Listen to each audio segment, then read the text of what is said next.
You will be my diamonds forever. You will be my love forever.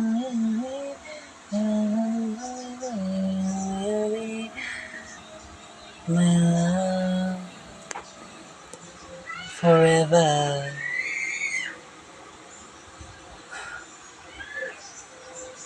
Hindi ako makakapayag, hindi. Tayo magtatagal sa kulungan at tatakas tayo. Ano ba, Agatha? Tatakas tayo dito. Ayoko makulong din at bumulok sa kulungan na to. Hindi ko nakakayaan na agrabiduhin tayo ng mga tao na yan. Sila daw ang nasa taas, tayo ang nasa baba. Ngayon, sa oras na makalabas tayo dito, kami ang inyong titingalain at kayo ang nasa baba at lugmok na lugmok sa kahirapan at magmamakaawa kayo sa amin dahil sa ginawa namin at gagawin pa lang namin sa inyo. Wow, ang tapang mo. Ang tapang mo, Carol, no? Tsaka mo na sabihin yan kapag totoo na at mangyayari na yan. Ha? Nakakapagod na. Nakakapagod na. Hindi ko alam kung maayos pa natin itong problema na to. Maayos na natin itong problema na to. Huwag ka mag-alala. Ate, saan ka na pupunta ngayon? Kay Reynaldo, malamang. Pupunta ka sa opisina, hindi ka pa. Baka may mangyari masama sa'yo, sasamahan na kita. Okay, ano bang magagawa ko?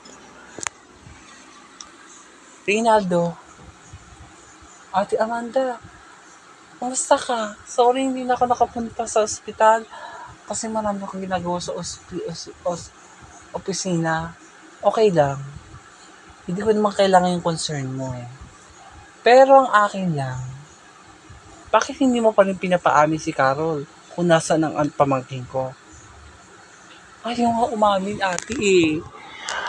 Kahit anong pilit namin, hindi niya inaamin kung nasaan ang anak namin. Hindi mo hinahanap yung anak mo?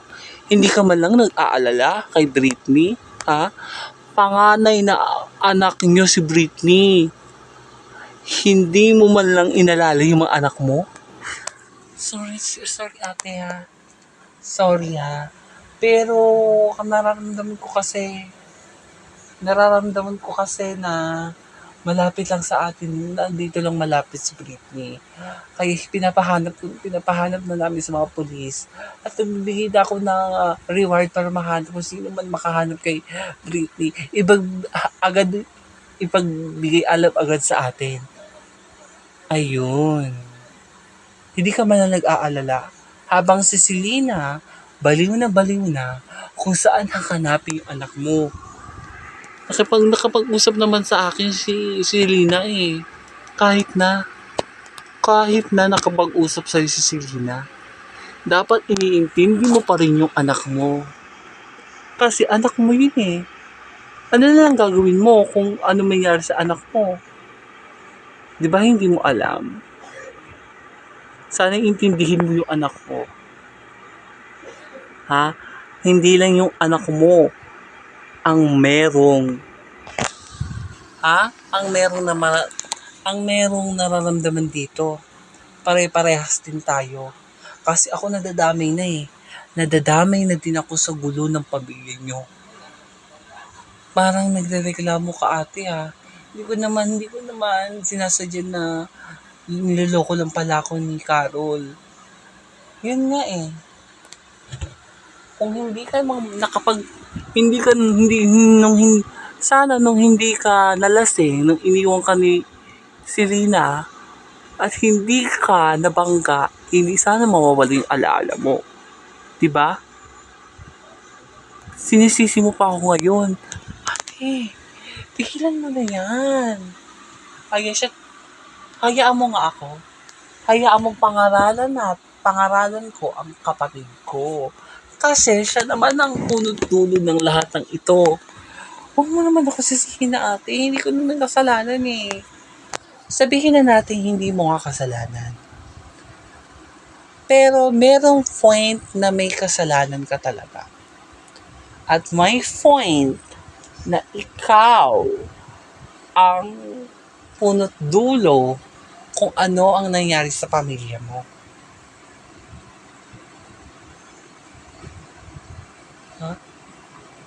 Kasi nung niloko mo, nung ikaw ang nagloko kay Selena, pinatawad ka niya. At hinanap ka pa niya rin, inaanap ka pa rin niya kahit divorce na kayo. Pero hindi pa naman yung akuripado eh. Pinigil niya divorce paper niyo para tuluyang hindi kasal pa rin kayo. Kasi mahal ka pa rin ng asawa mo nung araw na yun. Mas pinili ka niya kahit alam niya may iba ka ng pamilya. Matagal ka nawala kay Selena noon. Nawala ka ng 6 years. Pati ang mga bata lumalaki na walang mga magulang. Lumalaki ang mga anak mo na walang mga magulang.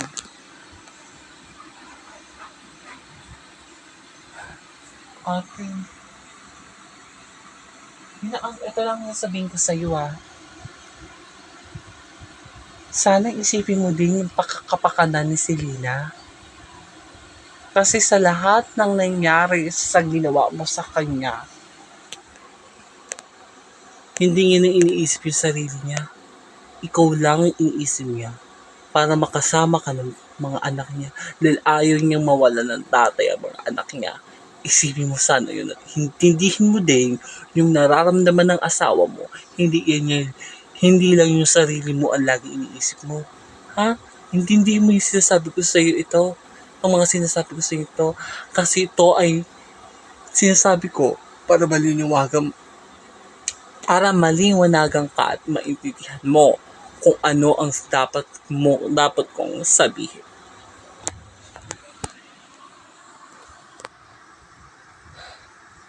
Ate, ate naman, pinagalitan mo lang si kuya. Kaya tayo pumunta dito. Nilabas ko lang yung nararamdaman ko. Mas maiging nilabas ko kaysa naman itago ko yung nararamdaman ko. Diba? Tama naman ako. Tama naman yung ginawa ko. Sana maintindihan mo ko. Sige. Ano sige? Hindi. Hindi pa rin ako makakapayag na makawala sa kulungan niya yung Carol na yan. Ako na ang gagawa ng paraan sa pagpapahirap kay Carol sa kulungan. Ha? Pahihirapin mo sa loob ng kulungan si Carol at si Agatha? Oo, dapat lang naman nila maranasan yun. Dahil sa hirap ang maranasan natin nung tayo ang inaapi niya, ngayon tayo naman mag-aapi sa kanya nang nasa kulungan na siya.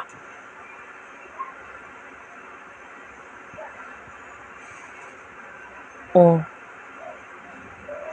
Selena, okay ka lang? Pero hindi ako okay. Parang hindi ako okay sa pakiramdam. Yung pakiramdam ko hindi okay. Kasi ang dami ng problema na dumating sa buhay ko. Jasmine, hindi ko na alam kung kaya kong maayos pa itong pamilya ko. Hanggang ngayon hindi ko pa rin nakahanap kung nasaan si Britney, kung saan talaga siya dinala ni Carol. Hindi ko alam kung nasaan yung anak ko.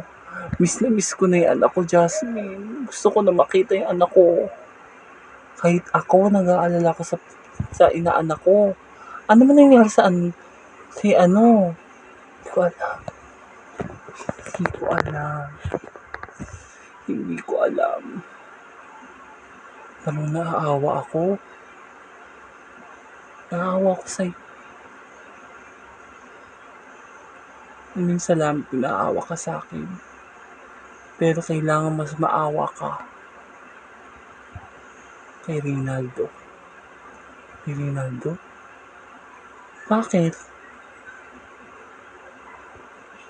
Kasi naguguluhan na din sa sitwasyon meron kami. Hindi ko na alam kung maayos ba yung pamilya namin. You and me, we were those forever. You and me, my love.